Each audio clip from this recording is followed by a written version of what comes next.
Hi friends, मी आज तुम्हाला मुळ्याची भाजी करून दाखवणार आहे। त्यासाठी मी हे 5 मुळे घेतलेले आहेत आणि ते आता बारीक चिरून घ्यायचे आहेत आणि आता दोन्ही आपण पानांचा आणि ह्या गड्ड्यांचा दोन्ही वापर करायचा आहे। हे स्वच्छ धुवून घेतलेले आहेत, तरी आपल्या इथे माती थोडी थोडी असते म्हणून हे असं वरचं पार्ट असतं ते पील करून नंतर आपण ते बारीक चिरून घ्यायचं आहे, ते मी दाखवते। मी आता हे मुळ्याचे गड्डे आणि पानं अशी बारीक चिरून घेतलेली आहे व्यवस्थित। आता त्याच्यामध्ये मी थोडंसं एक पाव टीस्पून सॉल्ट टाकणार आहे आणि ते आता असं मिक्स करून एक 2-3 मिनिटं आपल्याला ठेवायचं आहे। आता मी ह्या भाजीला मीठ लावून ठेवलेलं आहे। आता बाकीचं साहित्य काय लागणार आहे ते बघूया। इथे एक मोठा कांदा चिरून घेतलेला आहे, मीठ लागणार आहे, थोडीशी साखर लागणार आहे, ओलं खोबरं, फोडणीसाठी तेल आणि हिरव्या मिरच्या ह्या आवडीप्रमाणे घेऊ शकता। मी इथे 3 घेतलेले आहेत चिरून। आता इथे एक कढई तापत ठेवलेली आहे मी आणि 3 टीस्पून ऑइल घातलंय। आता तेल तापलेलं आहे, मी त्यामध्ये कांदा घालते। कांदा पण तुम्हाला आवडीप्रमाणे कमी जास्त करू शकता, पण ह्या भाजीला जरा जास्तच घातला तर छान लागते।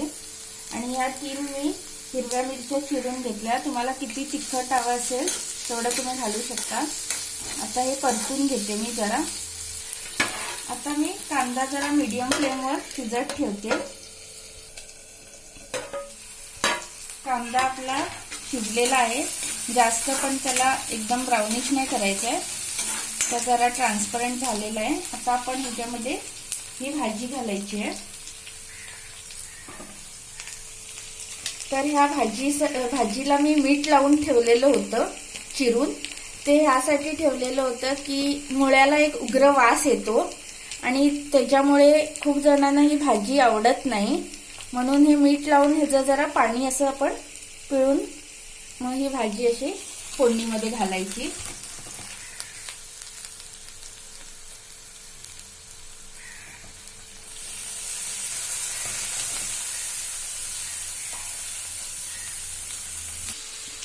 तर इथे मी हे पाणी बघा पूर्ण पिळून काढून ही भाजी ह्याच्यामध्ये आता मिक्स करते। असं केल्याने भाजीला एक छान फ्लेवर येतो आणि ते भाजीचा जो उग्र वास असतो त्याच्यामुळे खूप जण मुळ्याची भाजी खात नाही, त्यामुळे असं केल्याने वास वगैरे जास्त येत नाही आणि भाजी पण छान लागते। आता थोडंसं सॉल्ट घालते मी, आधी मी घातलेलं होतं भाजी चिरून झाल्यावर, त्यामुळे जास्त नाही घालायचं आहे, एक पाव टीस्पून जरासं बघून घालायचं आहे।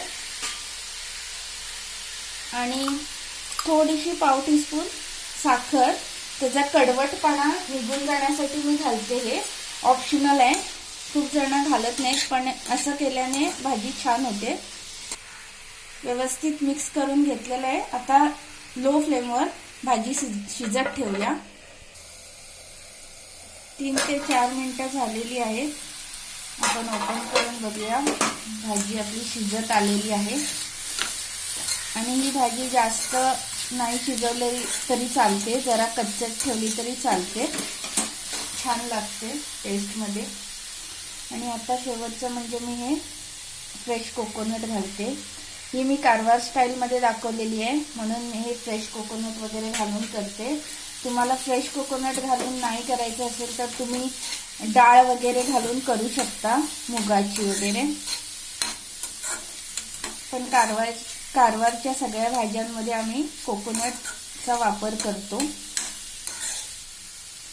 तर खोबरं घातल्यानंतर एक वाफ देते मी, जस्ट जरा खोबरं घातल्यानंतर एक जस्ट वाफ दिलेली आहे आणि भाजी छान झालेली आहे। थोडीशी कच्चट ठेवते मी, कच्ची, कारण का ती टेस्टमध्ये छान लागते, जास्त पण मऊ करायची गरज नाही।